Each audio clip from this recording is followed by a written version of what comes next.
So, unless you've been living under a rock for the past year or so, you may have heard that Riot Games announced their new expansion for League of Legends, called Clash of Fates. So right now, we're gonna be looking at some of those trailers. I think this must be the Annie rework. Yeah. Personally thought the old one was just fine, but look at the graphics in the background, that's amazing. That's the Master Yi rework. Looks a lot better than the one we've had to deal with all these years, am I right? And Nuno, who still looks exactly the same. A little disappointing.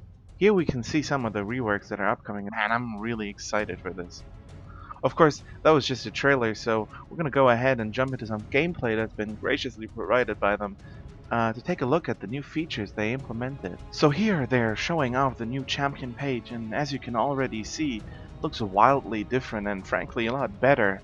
We also get a sneak peek at all the new splash art, and here we are, in-game. You can already immediately see the new Kale and Ash rework, and I have to say those graphics look even better than the trailer. Just look at the polygons. Frankly, I'm blown away by the amount of effort and dedication they have put into making this new map a possibility. Rise, of course, heading to mid, but here we see first footage of the new meta they're trying to push, where you send 3 people mid while one team member goes jungling and the other one goes top or bot. The point of the strategy is to leave one lane empty so you can focus your pressure on a specific lane rather than spread out your offense.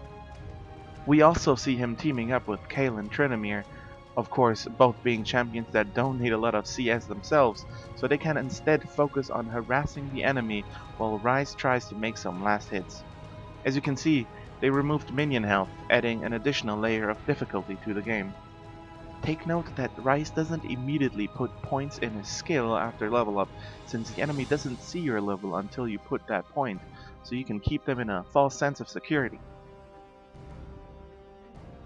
We also get a quick glimpse at the new skill indicators, which look a lot more refined from the ones we have.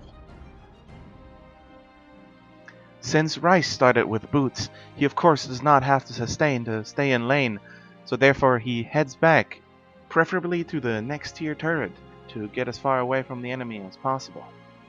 Here Rice is teleporting back with a new item called Blue Pill. That's sure to come in handy since we haven't had the ability to teleport back so far. Over here you can also see the new fountain and the new shopkeeper, and I think he's about to open the shop now. And yeah, you can see some of the new items, like Force of Nature. Not sure what that is, but it sounds cool. Here's hoping it'll be an item that'll stay in the game for a long time.